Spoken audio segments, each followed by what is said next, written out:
Dubai air show 2025, भारतीय तेजस विमान crash, pilot की मौत, जांच शुरू। दुबई से आने वाली बेहद दर्दनाक और बड़ी खबर। दुबई एयर शो 2025 के अंतिम दिन भारतीय वायुसेना का स्वदेशी लड़ाकू विमान तेजस एक हवाई प्रदर्शन के दौरान दुर्घटनाग्रस्त हो गया। इस हादसे में भारतीय वायुसेना के अनुभवी पायलट विंग कमांडर नमश स्याल की मौत हो गई। यह घटना 1 नवंबर 2025 को अल मक्तूम इंटरनेशनल एयरपोर्ट पर हुई, जहां दुनिया भर के देश अपनी उन्नत सैन्य तकनीक और एयरक्राफ्ट का प्रदर्शन कर रहे थे। हादसा उस समय हुआ जब तेजस प्रदर्शन उड़ान के लिए रनवे से टेक ऑफ कर चुका था और आसमान में अपनी क्षमताओं का शानदार प्रदर्शन कर रहा था। चश्मदीदों के अनुसार विमान ने कुछ एरोबेटिक स्टंट सफलतापूर्वक पूरे किए, लेकिन जब तेजस ने नेगेटिव जी टर्न और लो रोल जैसे मुश्किल मूव करना शुरू किया, तभी अचानक विमान ने नियंत्रण खो दिया।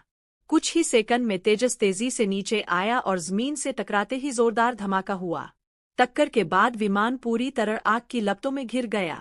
दमकल टीमों ने तुरंत मौके पर पहुंचकर आग पर काबू पाया, लेकिन विमान पूरी तरह नष्ट हो चुका था।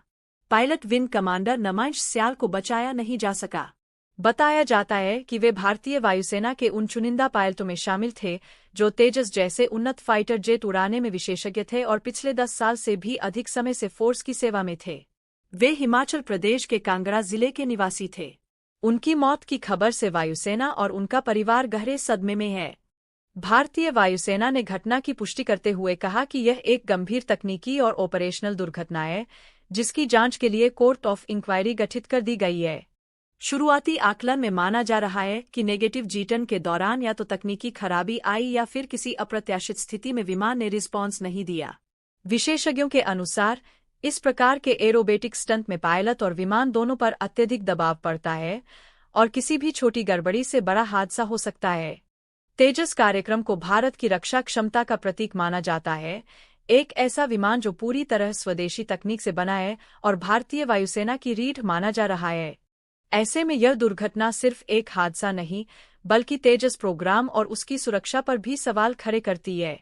हालांकि विशेषज्ञों का यह भी कहना है कि एयर शो में ऐसे हाई रिस्क प्रदर्शन अक्सर बेहद संवेदनशील होते हैं और किसी भी विमान को 100% फेलप्रूफ नहीं कहा जा सकता। दुबई प्रशासन और एयर शो प्रबंधन ने भारतीय अधिकारियों के साथ मिलकर हादसे की विस्तृत जांच शुरू कर दी है। एयर शो के दूसरे प्रतिभागियों को भी कुछ समय के लिए प्रदर्शन रोकने के निर्देश दिए गए। वहीं भारत में रक्षा मंत्रालय ने पायलट के निधन पर शोक व्यक्त करते हुए कहा कि राष्ट्र ने एक बहादुर, कुशल और समर्पित अधिकारी खो दिया है। यह घटना न सिर्फ भारतीय वायुसेना के लिए बल्कि पूरे देश के लिए एक बड़ी क्षति है।